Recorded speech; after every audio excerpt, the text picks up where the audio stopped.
Hey, how's it going? Just chilling. Yeah, I mean, for a Sunday morning, there's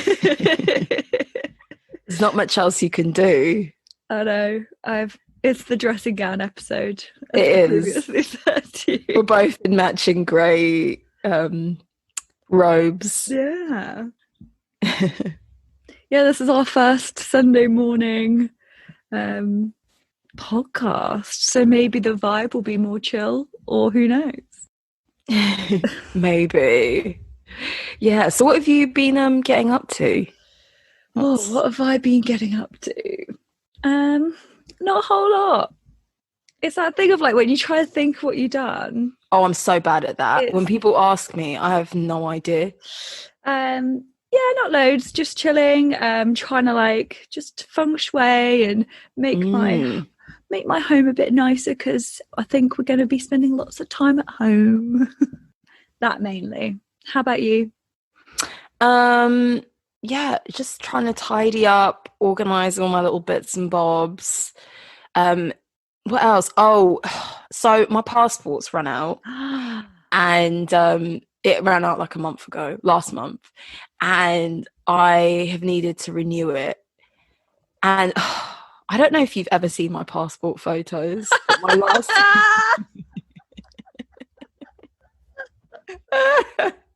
I've definitely seen some like older ones. You've seen them. The last two, bearing in mind the one that's just expired, I had for 10 years. And then the one before that, obviously, like I was a teenager / child.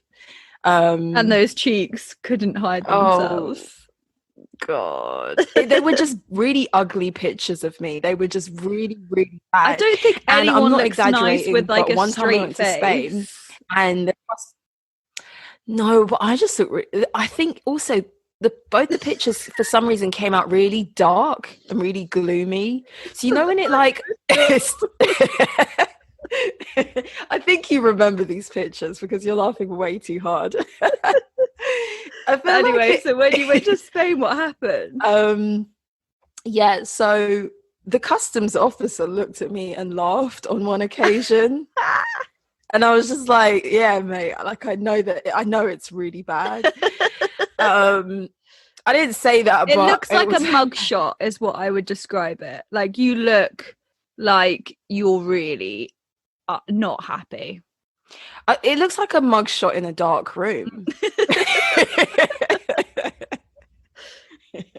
Have you seen those passport photos where like when it's been applied to the page, like the picture gets stretched so it doesn't look like someone's face?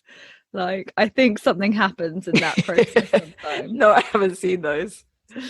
So yeah, so because you can apply for your passport digitally now, for those who haven't done it in a while. So you can take your own picture. And I was like, right, they give you guidelines on, you know, plain background, well lit, natural lighting, no expression, blah, blah, blah, blah, blah.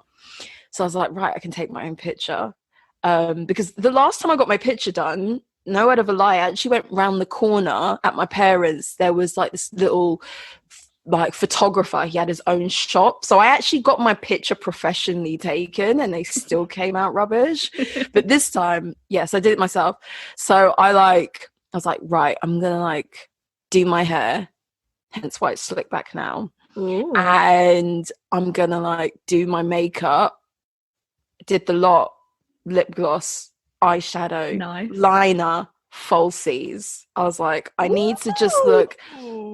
Yeah, it's not that I look like I'm going to a gala or a club in the photo, but I just tried to look as polished as possible. Like it. So there's now all these headshots of me on my phone. I should screenshot all the pictures that I took. Amazing. Yeah, so I took the picture and they came out okay. You know, there's only so many times you can look at the similar pictures of your own face. Yeah. Where they just all blur into one. And then it starts to be like, do I look like that? I look a bit weird. Yeah. Because you can't look at your face for too long. Yeah.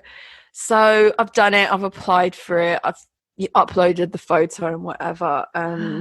This is a big moment. within 4 weeks, I should get the new one back. Pray for me. Oh well, yeah. I hope it's an improvement on the previous one. Well, I'm gonna have this until I'm 38, so I really need the passport office to pull through. If they need to Photoshop my photo, I give them permission to. Oh my god. That's amazing. Yeah. Oh gosh. So maybe my passport's up for renewal. I need to check that then. Yeah, check. Because I want to go to Switzerland. My sister lives out there and she's got a new baby. And I want to go and see her. Oh, how's she doing? Oh, yeah, she's doing all right. Obviously, she had to have the baby, just her and her fiance. Mm-hmm. So it was a bit of a lonely time for her. Although Switzerland is nowhere near locked down as here or anything. But at the time, you can have like a limited number of people in the room with you, and obviously all her family being here and us unable to travel over there meant that the run up to her pregnancy was just a bit lonely for her. But my dad and my brother's been out there, they've seen her. My dad's like obsessed with this baby, obviously. Yeah, she's really beautiful, so I want to go and amazing. Incredible. Oh, amazing. Right. Well, I don't know what episode this is, but what is your fashion story? It's 14. 14. Lovely. What's your fashion story this week? My fashion story is obviously fashion weeks, plural, have been going on, and I saw it was Fendi's show, and it's like the last women's wear show before what's his face Kim Jones starts designing for it. So I think it's, what's her name, like Sylvia Fendi. The show is pretty much my fashion story. It was beautiful, honestly. Have you seen it? I've seen the setting. I haven't seen all the photos, but like it was a really private, like intimate show that I know that she put on. And the pictures that I've seen look great. Yeah, it was in a nugget. It was like, imagine you're an old lady in her 70s or 80s and stuff, and your house is full of doilies and like knitted things. Yeah, this is just like your aesthetic, you know? Oh my god, amazing. No, it was really, really nice. And it was like, there were some of the shirts and blouses and dresses had prints of like, imagine sitting in a room and there's these big windows and the sun is setting and you get like the silhouette of like trees through the window. It was like screen printing of that. Wow. And it really did, for me, harken back to we've been at home for so long and spent so much time indoors, and it was that, like, you know, it reminded me of doilies and stuff that you find at your grand's house, and by the window and looking out at the world outside. And I thought it was great. Oh, and like a really classy way for her to finish her reign. Ah, lovely. Well, as usual, we'll post any pictures on Instagram. For me, it's a similar thing of fashion shows and it being Fashion Week. And I don't know if you've seen any pictures of the Moschino show that Jeremy Scott put on, and it's like all done on Barbies.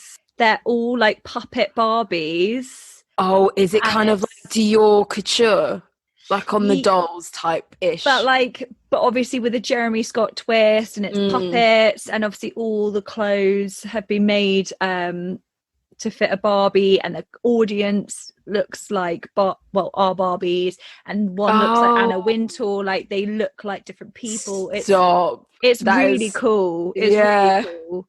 I know that a lot of fashion labels do kind of I think it was Christopher Kane, where he would have one look from every show made up to be a Barbie outfit, so he could have like Barbies that represented his shows.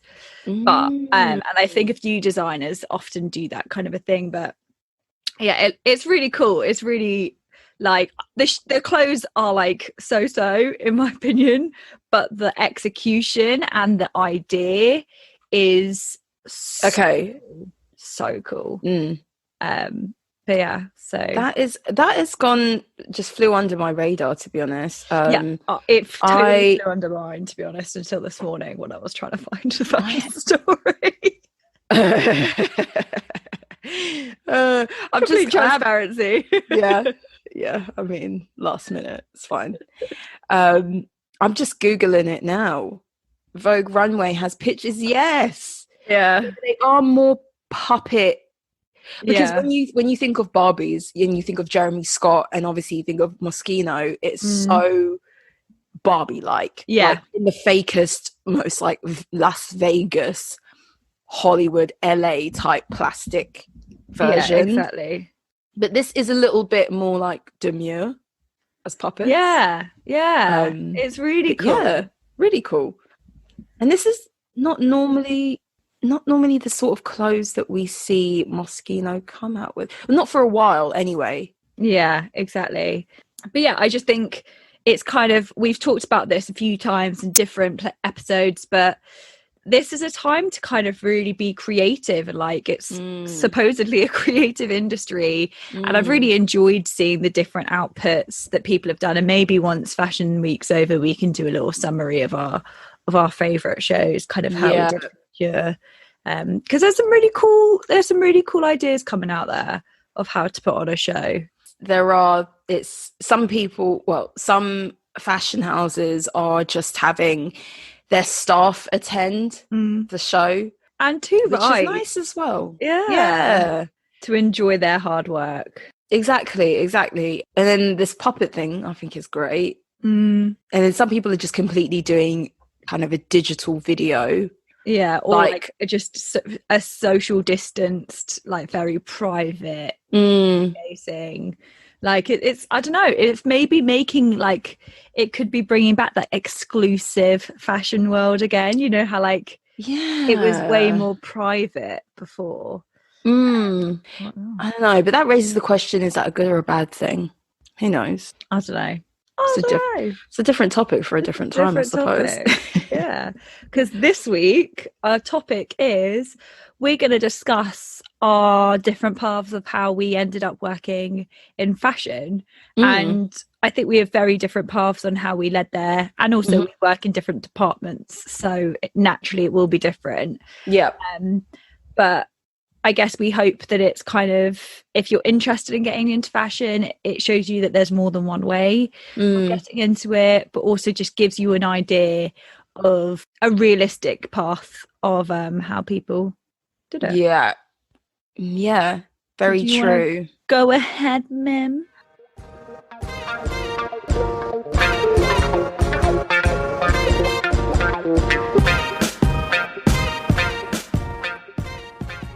We interrupt this broadcast to remind you, go follow us on Instagram, Style Over Substance Pod. Shoot us an email, styleoversubstancep@gmail.com. Find us on YouTube, find us on Twitter. We've got all the links on our Instagram. You know what to do.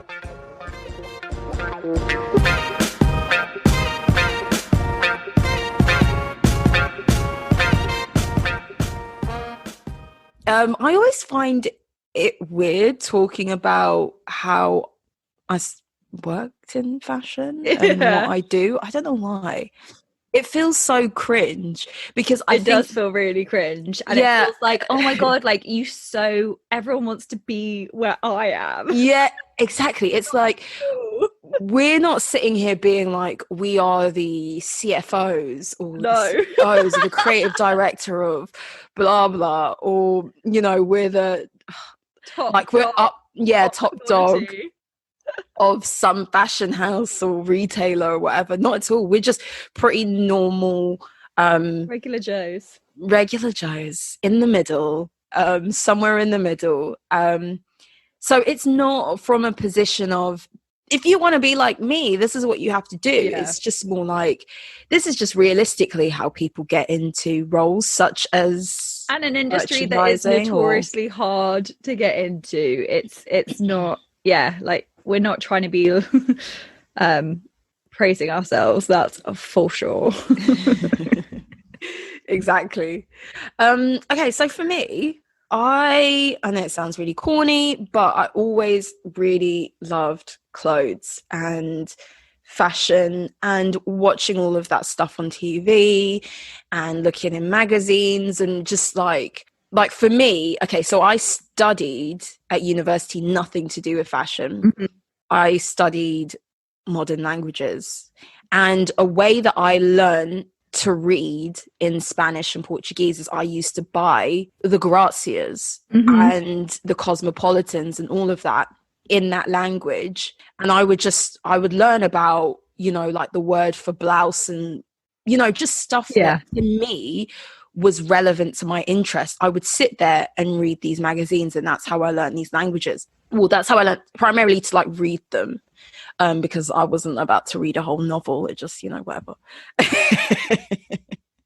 I take it back. As like even a child, like I was just interested in fashion and things. And for people who know my mum is a very glamorous person. My mum loves glitz.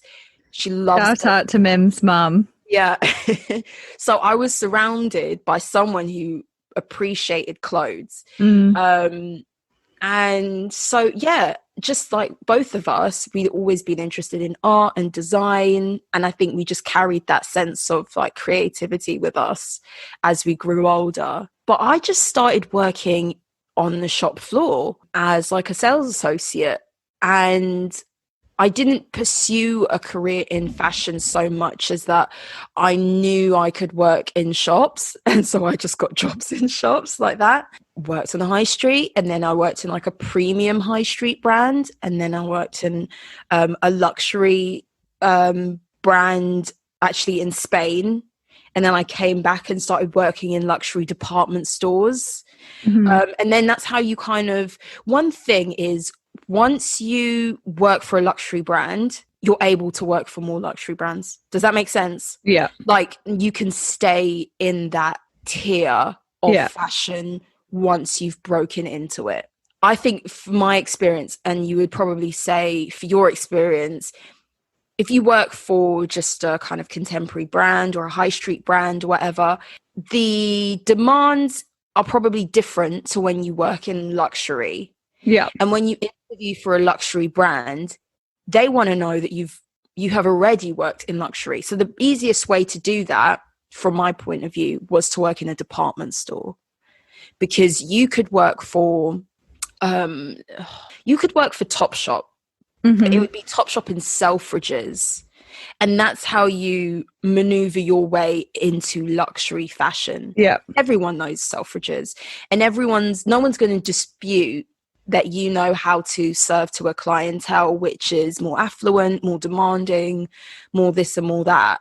So that's my first experience, is like once you get into luxury, you can stay in that level, but it is definitely something that brands will take on, whether you're more of a high street girl or not. And there's nothing wrong with either, to be honest. No. Working in luxury does not mean you're going to get paid more, does not mean you're going to get more benefits, does not mean any of these things. But it really just depends on your personal appreciation for the design and for the fashion house and things like that. You're going to say something? I thought you were going to say No, I'm just listening. So that's kind of how I broke into the first level, I would say, if I were to break up my career into things. So then I worked after having worked on the shop floor, I was like, I'm tired of the shop floor. I hate it here. Because for some people, you want to have your weekends and things, and you don't want to be working until 10 o'clock.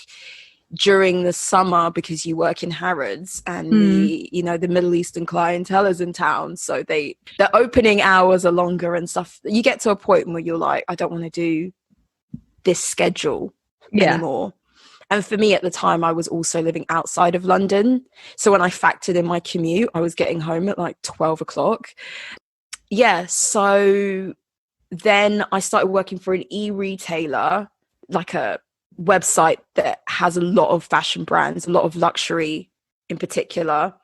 And did you find that it was your experience of working on a luxury shop floor, and I guess as well the difference of maybe working in a Topshop to working in a Selfridges is maybe you get a bit more responsibility working in a Selfridges with, I guess, different stuff? Is that kind of maybe how that transition was enabled? When I left like shop floor. Like, because obviously that's like a different kind of realm to go into. I think what do you think helped you get that job?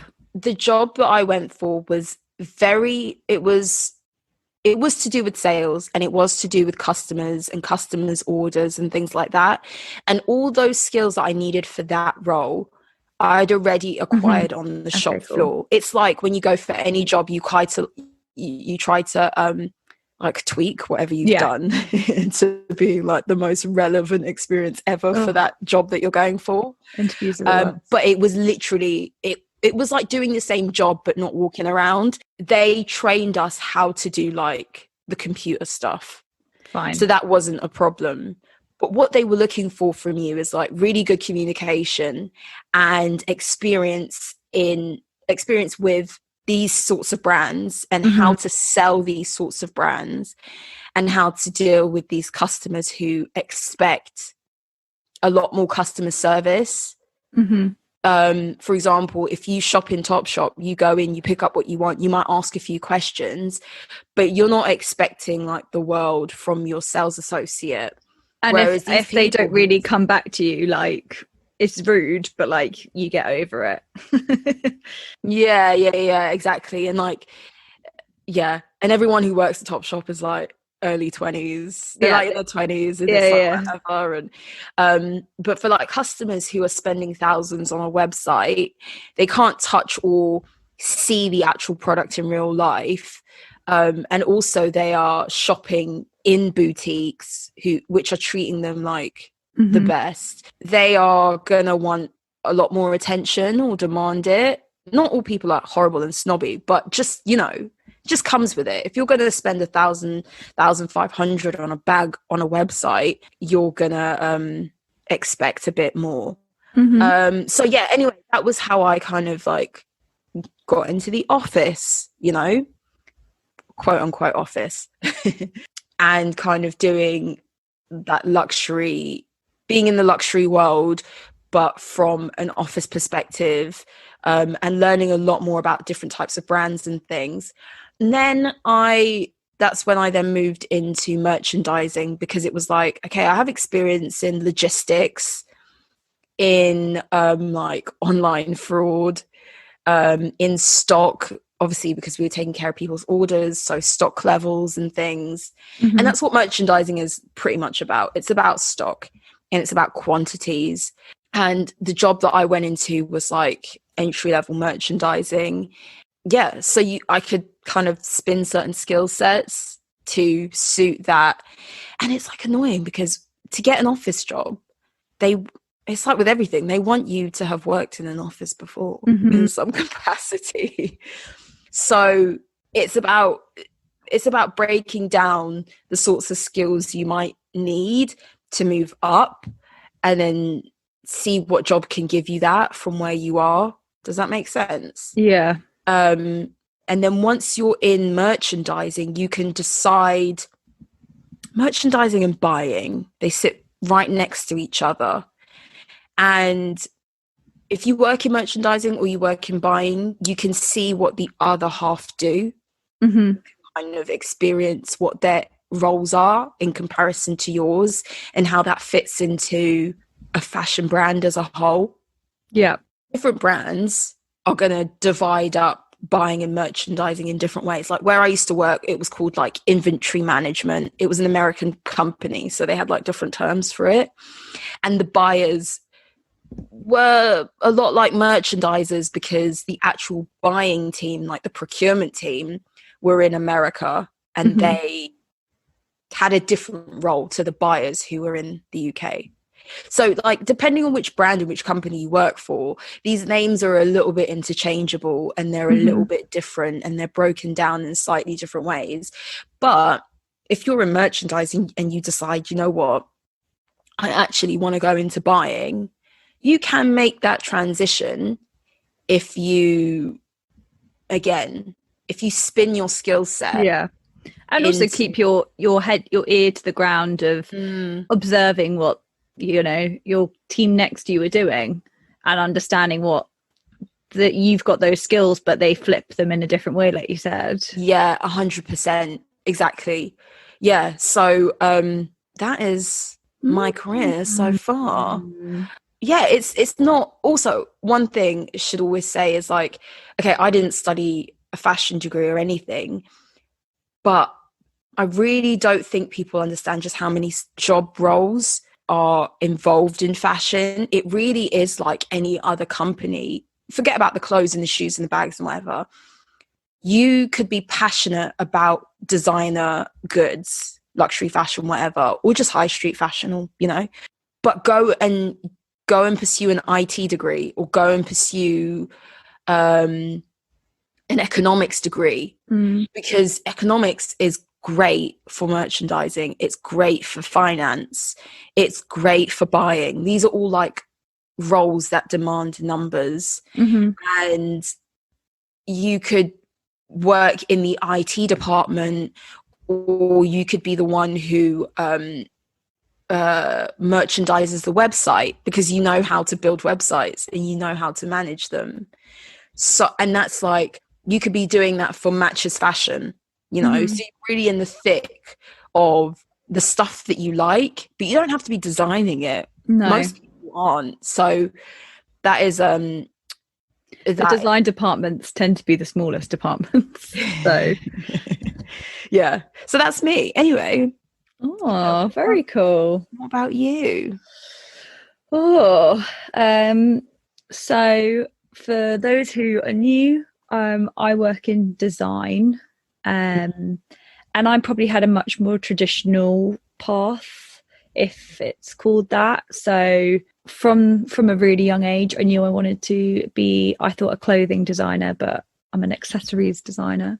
So I knew what subjects I had to study. I mean, predominantly it's mainly art, but I knew I had to study art GCSE, and therefore obviously like take it to A level. I did an art foundation year, because that's kind of what a lot of art schools or fashion schools expect or demand of you.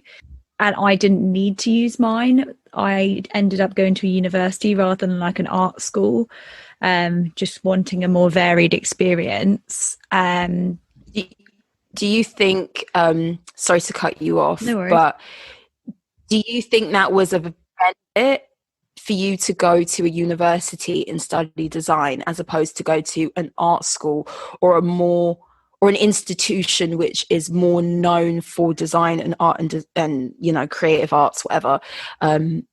Was there a benefit or a negative to that?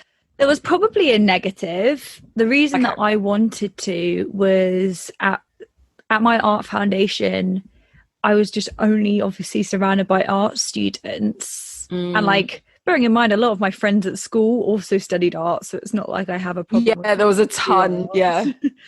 But I'm like not that obsessed with art. Like, it's not everything about me.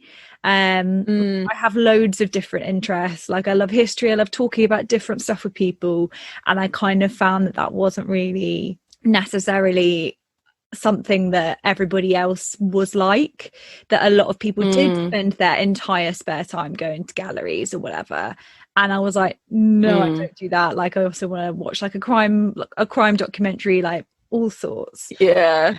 So I kind of realized that I wanted to integrate with somebody doing an English degree, a history degree, a geography degree, whatever, and have that sort of experience. And also subsequently my course was a bit more academic, which I actually really enjoyed. Okay. In like what way? So we had a longer dissertation. We did like history of art and could also choose other credits. So it wasn't all just kind of like drawing, as everyone thinks. There were definitely some more educational aspects to it that you could choose as well. So I really enjoyed that. I don't know how reputable where I went is for fashion. Like, I don't know if that kind of cost me, oh, you didn't go to like LCF or Central St. Martin's or so-and-so School of Art, so we don't take that as seriously or not. I haven't found that, but I think I'll explain why, that I've never really, I feel like, had to use many of my qualifications, which is quite sad. But anyway, going back to my foundation, at the time I really didn't enjoy it. So a foundation year is where you go and you experience different pathways of art. So there's graphics, there's animation, there's fashion, there's like fine art, and you kind of do like, I think maybe it's like 2 weeks on each rotation for the first term, and then you choose what you're going to focus on. And I already knew what I wanted to focus on, so I was kind of like, I know what I'm doing. I know it's let's get to it. Yeah. And yeah, I don't know. It just kind of, it was a weird situation where like I knew that I wanted to do fashion, and I felt like I kind of was just waiting to kind of get there. And then the second term, it was good, but like I didn't find it super inspiring or anything like that. But then when I got to uni, I was so far ahead of the people who hadn't done a foundation year, because they hadn't ever had to do projects in the way that you have to at university. And it really, really helped that, like, that you have to put together a mood board, that you have to like silly things that sound maybe like nothing, but putting together a mood board, showing your step from how you got to there, sourcing fabrics, starting to sketch like illustrations and stuff like that. Some people had never even drawn a fashion render or sketch. And so I kind of had already gone through how you format a project and write about it and all of that stuff. So in hindsight, my foundation year was really, really helpful. And a few people had done them, but yes, that definitely helped. So then I studied fashion design. And then in, I think, our second year, we could choose a pathway of women's wear, men's wear, or knitwear. And I wanted to do maybe it was only our final year. I don't know. I can't remember. I feel really old. No, it was so long ago. Yeah. But I think we could choose, and we definitely got like marketed that if you did menswear, like there's more jobs out there, or like more people doing women's wear, there's like less applicants, there's less competition and all of this kind of a thing. And so that really like appealed to me. And also I liked the independent way of, I'm never going to wear that, so I'm purely only assessing it from like a design point of view, and not would I wear that, because there's probably a lot that I wouldn't wear or isn't my style. And I think it's really easy. And I found like a lot of people at uni just wanted to design clothes that they would wear on a night out or whatever. Yeah. And it's funny that you said that, actually, because sometimes when I look back at like stuff that I've done, I think doing the least obvious path actually kind of helps you out. For example, when I said I was working for that website, I thought I was going to be on like the women's wear side of things, and then they told us, like, we were put into groups or whatever, and they told us like us new lot we're going to be on the like a completely different side. It was like the more like the discount side of things, and I was like, what the fuck, I don't want to be there. And then it ended up being that we learned skills and systems that no one else was learning at the time. And then when I first started in like as an allocator, which is like entry level merchandising, and I was put on I thought again that I'd gone for like the women's wear, women's accessories and stuff side. And then on my first day I was told that I was actually going to be on men's, and I was like, am I going to be on men's forever? And she was like, yes. And that it actually meant that I got to take on more because men's was smaller. I got to take on more departments, which did actually include some of women's, and other projects and other roles, because I was doing like the quote unquote less important men's side of things. And so you end up being exposed to a side of like the business or whatever, which is either no one else wants to do or not that many people are interested, but you can really use it to your advantage. Definitely. It's so much better. Don't do women's wear, guys. Yeah. Well, and also like, so I think maybe 4 or 5 people in my year of uni out of, or maybe it was more, but we had like 60 people in my year, and maybe like it was less than 10 did menswear, basically. So that was the proportion. And it just meant straight away you were doing something different to your friends. Comparison's not there. And I found it more interesting because it wasn't, I don't know, it was a new challenge. It was a new challenge. How, especially like if you think of a fashion sketch right now, it's so much easier to draw a woman than it is a man, because you can do those hyper extended legs, you can just do all of that stuff. But a guy kind of has to look more realistic in a fashion, like it's all of that stuff is so different. And obviously every project you try and find a different way to sketch, and I really enjoyed that side of things. Weirdly, lots of people like couldn't really draw that well on our degree, whereas we came from a very fine art experience at school, didn't we? Like we did a lot of like oil painting, and we had a very fine art experience, whereas a lot of people maybe had just done like textiles or photography, whereas we had like come from a very purist drawing background, which I was really grateful to sort of have, because not many people could hand sketch their sketches, and so that was quite nice sort of to be able to do a different thing that other people were doing. We were really lucky. We were really lucky actually with our experience at school.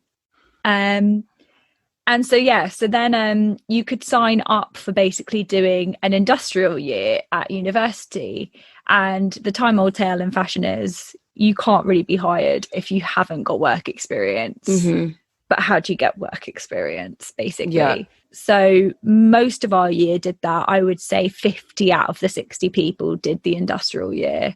So that would be a year off of the course where you intern, and I think you had to like intern or find work experience for basically like 8 months of that year. I guess like a uni sort of like schedule almost, but you had to have a certain amount of days worth of work experience to pass it and do certain projects along the way.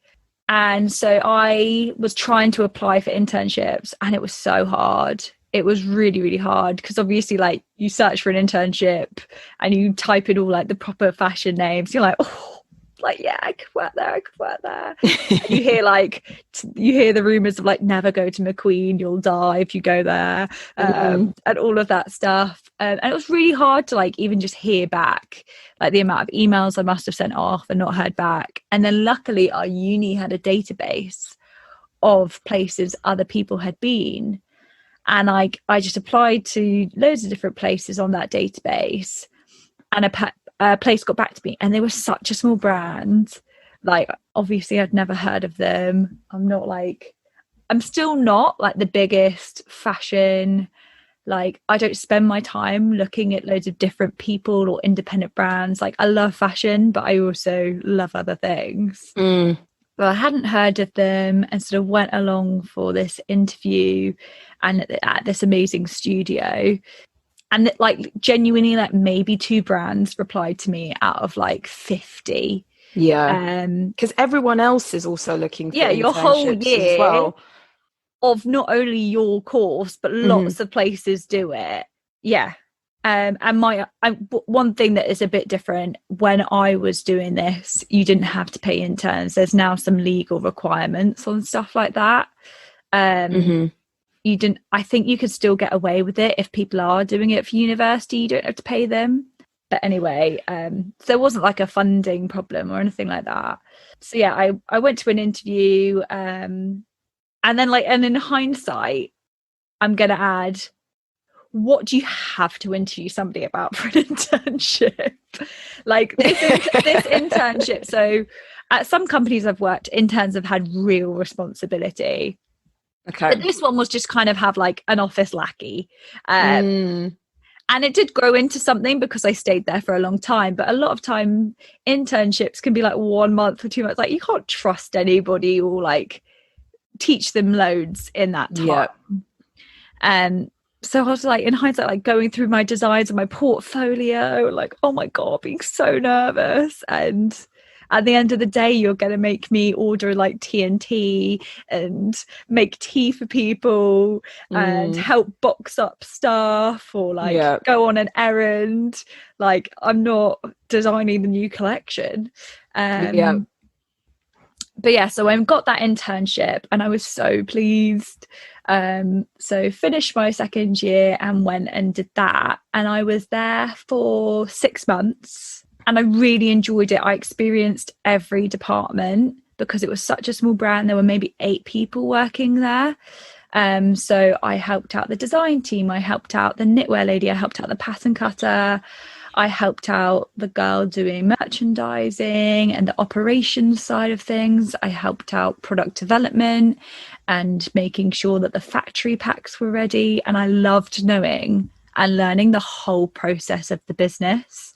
I felt like that was a really special thing to have witnessed, and loved just knowing like the bigger picture and almost like the business format. So I worked there for 6 months, and then someone who I met at that placement put me in touch with a knitwear company, and I then went and worked with them for I think 6 months as well, and I loved it there. That was very much like I didn't really know how to knit or anything like that. They taught me how to crochet on the premises, and by the end I was helping crochet showpieces. So it was a really cool experience there, and very hands-on, and you really felt like you were contributing. And then I went back to my first placement to work there again because I just really enjoyed it and made really good friends there. I can't remember what sort of clothing did they make at the first one? So the clothing was really cool, but whilst I was there, so it was very modern, a bit like, this is going to sound a bit reverse, but like a very upscale Zara maybe, but like that sort of style where it's not super feminine. There were some nice tailored pieces, like it was very modern. It wasn't, I mean it more on like the clothes they put out. It wasn't super girly, like there was kind of like a classic element to it. Yeah, it was very like menswear inspired actually, which was kind of why I really liked working there. And their bags were very like menswear, military inspired, but then they dropped their clothing whilst I was there interning, and so I then sort of learnt more about the bags and wasn't like sad about the lack of the clothing. I can't think of if that happened the first time I was there or the second time, but so yeah, I went back there to help at like sort of show times and all of that stuff, and then helped before I went back to uni. And then basically they said any time that I'm back from uni to come and help them. So I did that in my final year at Christmas. I went back and helped them and all of that kind of a thing. And then basically I went into my final year of uni knowing that I was going to have a job there. So I was very, very fortunate that they had basically offered me like unofficially they'd offered me and basically said just to like let them know. And then right near the end of uni, they said basically that they'd that there's a place for me to go back there. So I was really, really fortunate in that regard. Like it was quite unusual. Not many people on my course had that. Sorry, I feel like I'm really rambling, so apologies. So yeah, so that really, really was like the main way I got into it, was because of my work experience and having formed a connection with them. They'd never had an intern work there for that long, so they'd never seen that benefit. I loved the brand, I loved the people, I loved helping it grow. I was really invested. So yeah, I was really pleased to go back there. And I remember as well, I had said to them that I had wanted to go travelling at some point. I hadn't done that before university and wanted to do that after. So I sort of let them know that I wanted to do that. So I think I was like maybe a paid intern when I first went back. It wasn't a firm job, but I was a paid intern because they knew I wanted to go travelling. And they were really cool about it. They kind of let me work there until I wanted to go travelling. So that must have been for about 6-7 months. And then they basically told me there'd be a place for me once I was back from travelling. And like I only went travelling for like 3-4 months. Like I wasn't gone for a year. But I remember their business advisor telling me, but when you come back, and if you decide to come back to us, this is a really big decision you're making on choosing bags. Like you won't really be able to move back to clothes if you stay here now. Like you're kind of closing that door. And I just remember thinking, great, because clothing is so much more stressful than bags in so many ways. There's just more components, like just everything. And as an intern, it was so much nicer being a bag intern than a clothing intern. That's interesting to know. But it was I really appreciated him pointing that out. And I wouldn't say it closes the door for forever. I definitely think if you wanted to move back over, you could. Because the process is similar, but obviously your knowledge grows on certain things. Yeah, I was going to say, the more that you have experience with something else, you understand the nuance of that product. Exactly. And so I don't think I'd be able to change now. Yeah, you don't have that same in detail knowledge of clothing. Although you know how to do stuff, you're not going to have that edge over someone who is your kind of like equal. Exactly.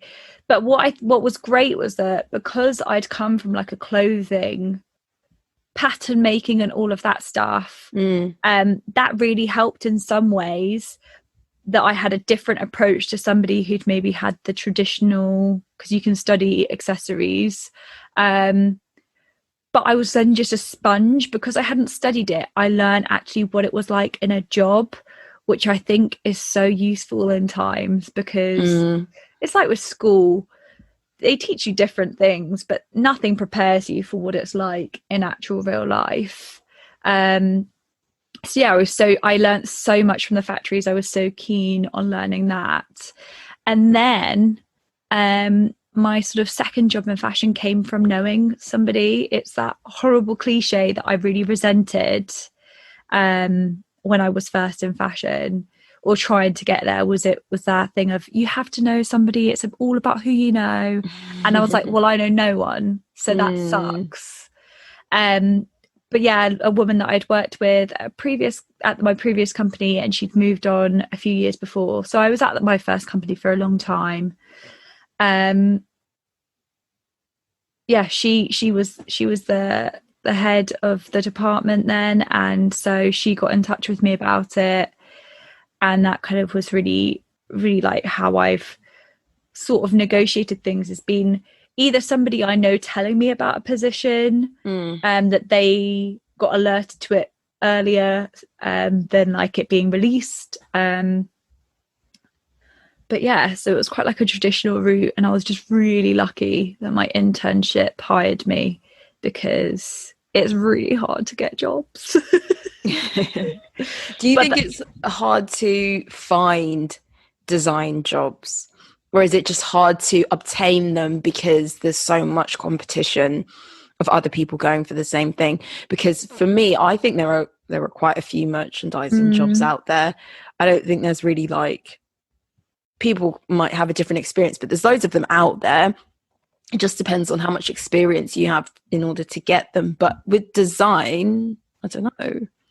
It's hard with design because there aren't that many jobs, because not many departments are that big.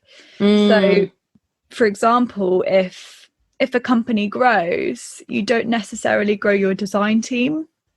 You might have to okay, that makes a lot of sense. Buying team, because there's more product to deal with. But just because your product range grows doesn't mean your team necessarily grows much, or like in the same proportion as maybe the business side will. So there aren't that many fashion jobs, and the kind of saying is, if someone's in a good one, people are quite reluctant to leave a good job.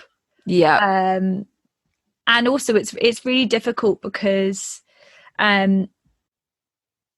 it's like with the levels, how you were saying with merchandising, it depends on experience. So if I was looking for a job tomorrow, there's maybe one or two out there that are the level that I am or would expect to go into. And there's probably a whole host of people who are obviously in their current job, maybe unemployed, all of this stuff, vying for that job. Which makes it really competitive, and that's why it's so difficult. And then obviously to get a job, I feel like we should probably focus on that side of things another time. But there's a lot of interview stages in that regard. The higher up you go, jump through. Oh god. It drives me mad. Like my portfolio can show you everything, so but yeah, so that's really tricky. And also kind of relating to what you said about the difference of luxury and non-luxury, if you change from luxury and you go to high street, it's very hard to return to luxury.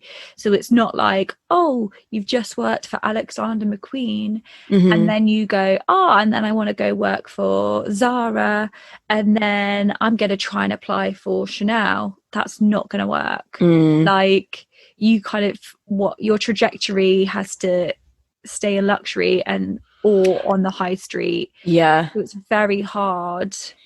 And then I think also there was like a distinction between luxury and like super brand. There is this like, you can work for a really well-known luxury brand, but it is not like being at Chanel. It is not like being at Dior. It is not like being at name another one, Fendi or something. And that's the same for even if you're working on the shop floor. These brands do not pick just anyone. Just anybody. Exactly.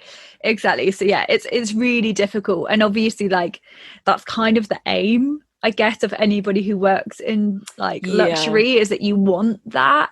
But it's really difficult. Because a lot of the time as well, like, for instance, Kim Jones will most likely take some of his employees with him to Fendi. Oh, I see. So like that cuts some of like the job applications for stuff, because it's like, well, I want to bring my team that I trust with me. So yeah, it's a really tricky one. It's a really, really tricky one. It definitely helps who you know, but also it's a really small industry, so you got to make sure that you leave a good reputation behind. But yeah. So that was really interesting. I knew some of your story and trajectory, but it's like really interesting to hear your opinion on design as a whole and how to get into it. Hopefully that wasn't like us being depressing about the jobs that we've worked. Oh, no, but also, like, I mean, it's totally doable. Like, it's totally doable. Someone's got to get that job, you know? But yeah, it's just like with everything. It's like those who stick out for the longest get somewhere. And I think you're a great example of if you're not at managing, I mean, it's not like you were trying to do something and then thought, no, I'm going to have to go that way around. But there's nothing to say that people can't do that. Just because you're maybe not getting that design job, that first design job, try something else. Like, I know that somebody who worked on the reception desk of like Anya High March then ended up you can get your foot in the door of a company in a different way.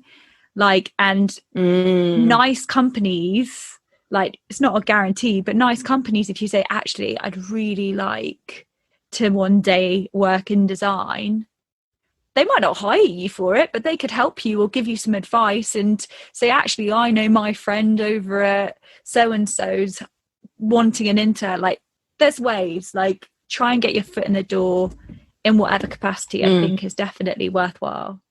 Yeah. I knew someone who was an executive assistant and then she moved into buying. And I just remember us being like, what the fuck? Yeah, exactly. But I don't know what her education was or her experience or, you know, past experience or anything like that. You know, kudos to her. And it happens. It's just like, it's so varied. And there's so, like, what do they say? There's a million ways to like skin a cat. Yeah. It's like that in fashion, to be honest. It is, yeah. It is. And also, like, don't get us wrong, you could be a store manager, and if you're working for the right brand, they will send you on these trips. They will send you abroad to meet other managers. You'll get like free stuff and goodies, and like you'll get first dibs on like samples and bags and accessories, and you can get paid pretty well and things. So it's not just about being in head office or being a designer. Yeah, those managers and assistant managers in stores, or even like working in the logistics side of the business, you can still do pretty well, you know, and enjoy a lot of the perks. It's really about the brand that you work for, I think. Yeah. I think the most important thing is that you like, respect, and just admire almost the brand that you work for. That's where I think you'll get the most out of it. And it's not always that easy. Sometimes a job's just, you got to get a job. A job is just a job, yeah. So yeah, I hope those were interesting nuggets of not even advice, but just our path.